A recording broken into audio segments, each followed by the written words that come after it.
त्यामध्ये या दोघांनी नियमभंग केला आणि वेश बदलून अयोध्येत संचार करत राहिले.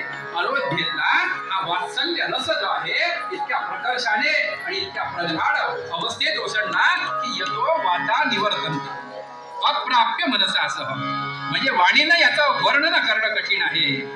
लक्षात घ्या, ज्याच्यावर भगवंताची कृपा होते त्यांनाच या भक्ती रसाचं आकलन होईल.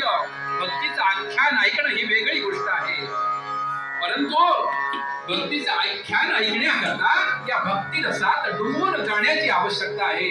रामकथा सर्वांनाच माहिती आहे, कृष्ण कथा सर्वांनाच माहिती आहे, पण तो जितकी वेळा ऐकावी तितके वेळा आपण ऐकत राहतो, असमाधानी असतो.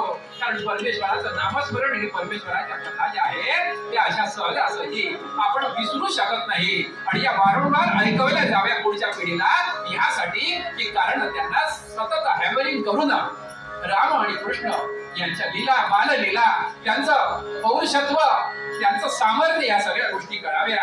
असो बालक जन्माला तर आली, या बालकांच्या नामकरण